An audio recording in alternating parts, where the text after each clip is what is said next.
तो hello guys, welcome back to my channel anime एक्सप्लेनरशिप 10 में। तो चलिए बिना किसी देरी के बढ़ते हैं अपने वीडियो की तरफ। जैसा कि पिछले वीडियो में देखा था, मिंगफे वहां से जा रहा होता है। तभी उसके जाने के कुछ देर बाद वहां प्रोफेसर गुडेरियन और नोनो आ जाते हैं और सीधे इंटरव्यू वाले रूम में चले जाते हैं।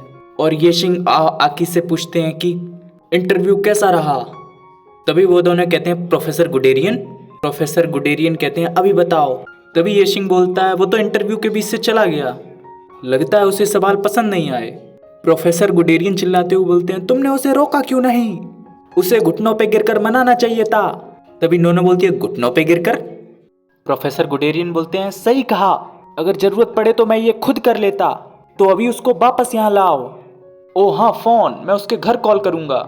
तभी येशिंग बोलता है प्रोफेसर मैं कॉल कर देता हूँ। तभी सीन शिफ्ट होता है, हमें एक जगह दिखाया जाता है जहाँ वैन वैन और मिंगफे खड़े होते हैं।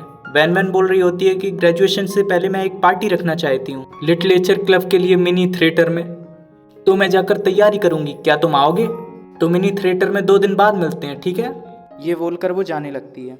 मिंगफे बोलता है हाँ, और सोचते हुए बोलता है एन गया भाड़ में, मैं वैन वैन से शादी करना चाहता हूँ और इस शहर में एक छोटा घर चाहता हूँ, वो बहुत अच्छी ज़िंदगी होगी, है ना? तभी सीन शिफ्ट होकर हम देखते हैं कि उसके अंकल आंटी गेटी पे खड़े होते हैं और उससे बोल रहे होते हैं तुम एन जा रहे हो, है ना?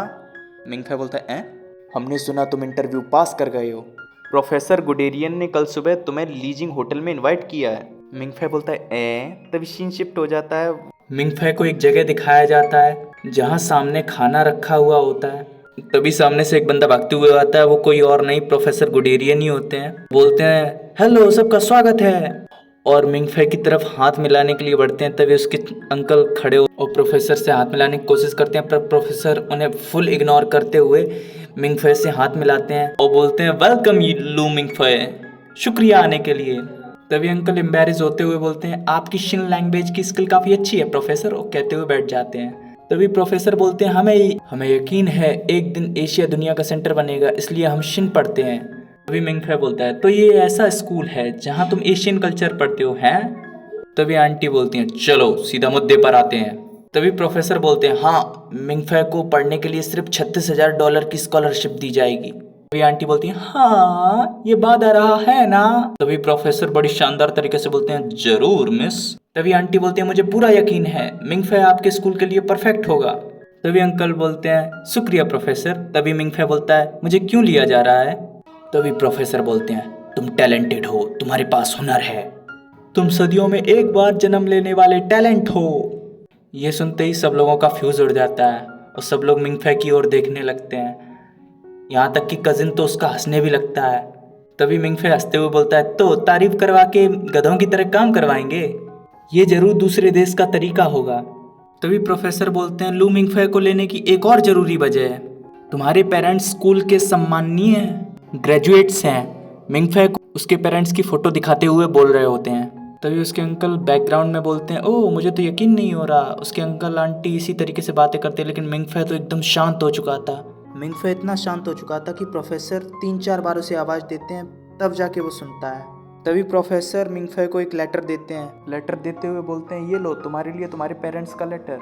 मिंगफे शांति से उस लेटर को देख रहा होता है, और जैसे ही वो लेटर लेने के लिए जा रहा होता है प्रोफेसर गुडेरियन उसका हाथ पकड़ लेते हैं और बोलते हैं वो तुमसे बहुत प्यार करते हैं। ये सुनते ही आसपास सब जगह सन्नाटा पसर जाता है। तभी प्रोफेसर हंसते हुए बोलते हैं वो चाहते थे मैं तुम्हें तुम्हारे पेरेंट्स की फीलिंग बता दूं। ये सुनते ही सब लोगों में बातें होने लगती हैं, पर मिंगफे एकदम शांत हो चुका होता है, एकदम उसके मुंह से कुछ नहीं निकल रहा होता है। फिर वो खड़ा होकर कहता है मैं बाथरूम जा रहा हूँ, और सीधा जाके बाथरूम में घुस जाता है।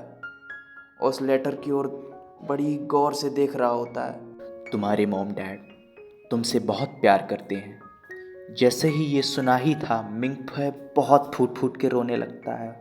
कुछ समय वो ऐसे ही रोता रहता है। इसी समय नोनो वहाँ आ जाती है। मिंगफे उसे देखकर हैरान रह जाता है। तभी नोनो बोलती है तुम्हें पता है ना ये लड़कियों का बाथरूम है? मिंगफे हैरान रह जाता है क्योंकि उसका तो पोपट हो चुका था। फिर वो अपनी रोतड़ू सी शक्ल लेकर डाइनिंग एरिया में आता है। फिर वो दोनों अपनी जगह पे जाके बैठ जाते हैं। तभी प्रोफेसर बोलते हैं नो तुम यहाँ आ ही गई, मैं तुम सबको मिलवाता हूँ। ये है चैन मुटोंग, हमारे स्कूल की सेकंड ईयर की सबसे टैलेंटेड स्टूडेंट में से एक। नो इससे मिलो, ये है लू मिंगफे। नोनो इसका कोई जवाब नहीं देती, वो मिंगफे इसे देखता ही रह जाता है और बोलता है क्या मैं ज़्यादा ही सोच रहा हूँ। तभी नोनो वहाँ पड़े फ्रूट्स में से कुछ उठा लेती है और बोलती है कि क्या तुम नहीं खाने वाले तो मैं खा सकती हूँ। तभी प्रोफेसर चिल्लाते हैं नोनो तुम्हें नए स्टूडेंट से बात करने की तमीज़ नहीं है। नोनो बोलती है पर उसने एक पीस भी नहीं खाया है, लगता है उसका दिमाग कहीं और है। प्रोफेसर बोलते हैं उसका दिमाग कहीं और है? कहीं ऐसा तो नहीं मिंगफे, क्या कोई वजह है जिसके कारण तुम हमारे स्कूल में नहीं आना चाहते? तभी मिंगफे हंसते हुए कहता है मुझे कुछ वक्त चाहिए सोचने के लिए। तभी उसके अंकल आंटी उस पर चिल्लाने लगते हैं। तभी नोनो बोलती है वो है ना तुम्हारी क्लास की लड़की, वो चुप रहती है और पढ़ना पसंद करती है, एक किताबी कीड़े की तरह। मिंगफे देखता ही रह जाता है और फिर बोलता है नहीं नहीं नहीं नहीं, ऐसा नहीं है, क्योंकि ये कभी नहीं हो सकता, वो मुझे कभी प्यार नहीं कर सकती। तभी उसका कजिन बोलता है ओहो जीएफ चाहिए, जबकि कोई दोस्त तक तो है नहीं तुम्हारा। तभी उसके अंकल आंटी भी कहते हैं सही बात है। फिर वो शांति से बैठ जाता है और सोचता है उसने अंदाजा लगाया होगा है ना, हाँ तुम गलत हो। फिर उसके दिमाग में एक आवाज़ आती है लेवल अप टू रैंक 3।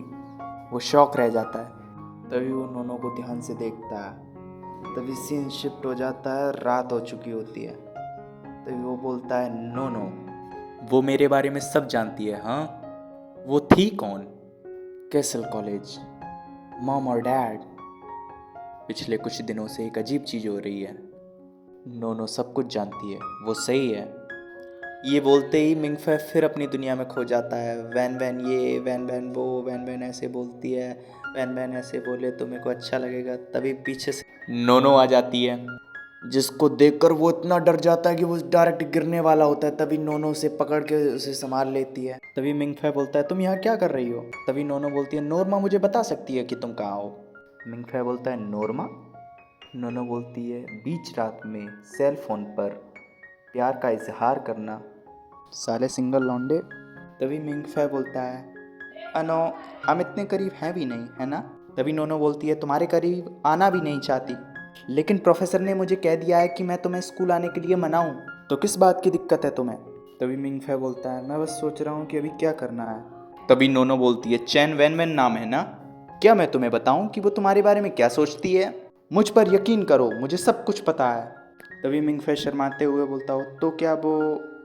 तभी नोनो बोलती है वो तुम्हें घंटा भाव नहीं देती, हमें ज्वाइन कर ले, वो तुम्हारी औकात से बाहर है। तभी मिंगफे बोलता है फेंको मत, मेरे पास थोड़ा तो चांस होना चाहिए। तभी नोनो बोलती है ठीक है इसके बारे में सोचते हैं। क्या तुमने कभी उसको फूल भेजे हैं? क्या तुमने कभी उसको मूवी पर इनवाइट किया है? तुमने बर्थडे प्रेजेंट उसे दिया है? तुम कहते हो तुम्हें वो पसंद है, लेकिन ना तो कभी फूल, ना मूवी, ना बर्थडे गिफ्ट दिया है, तो कैसे सोच लिया तेरे पास चांस है? तभी मिंगफे चिल्लाते हुए बोलता है पर मुझे सच में वो पसंद है। मैं इतना सुंदर लड़का नहीं हूँ, पर मैं बस नहीं कर सकता, मैं सच में नहीं कर सकता, मैं सच में उसे नहीं भूल सकता। फिर कुछ देर तक ऐसे ही शांति डली रहती है। फिर नोनो के पास एक कॉल आता है जो प्रोफेसर का होता है। प्रोफेसर बोलते हैं नोनो क्या तुमने मिंगफे को मना लिया? अगर तुम्हें ज़रूरत हो तो ज़बरदस्ती भी करना, किसी भी हालत में उसे स्कूल ले आओ, कुछ भी करो उसके साथ। नोनो उन पे ध्यान ना दे के मिंगफे से पूछती है क्या तुमने अभी कहा, क्या तुम उसके लिए सीरियस हो? मिंगफे बोलता है कुछ देर तक फिर शांति बनी रहती है। फिर नोनो बोलती है किसी को प्यार करना काफ़ी मुश्किल होता है, खास करके जब वो तुम्हारी औकात से बाहर हो। फिर वो पीछे मुड़कर जाने लगती है और कहती है अगर तुम सोचते हो कि तुम्हें पछतावा नहीं होगा तो फिर एक गुलाब का गुलदस्ता ले जाओ, अपने सारे दोस्तों को इकट्ठा करो, कोई मस्त जगह जाओ और हिम्मत दिखाकर उसकी आंखों में देखकर सबके सामने जोर से चिल्लाकर कहना मैं तुम्हें पसंद करता हूँ। अपना मर्द होने का गर्व दांव पर लगाओ और अपना भविष्य भी। क्या तुम कर सकते हो? मिंगफे के अंदर भी आग लग चुकी होती है। वो कहता है हाँ मैं कर सकता हूँ। ये सुन के नोरो थोड़ा मुस्कुराती है, फिर उस छत से छलांग लगा देती है। तो गाइस इसी के संग ये एपिसोड यहीं होता है ख़त्म। मिलते हैं इसी के न्यू एपिसोड में, तब तक के लिए बाय। वीडियो पसंद आया तो लाइक करें, चैनल पे नए हो तो सब्सक्राइब करें।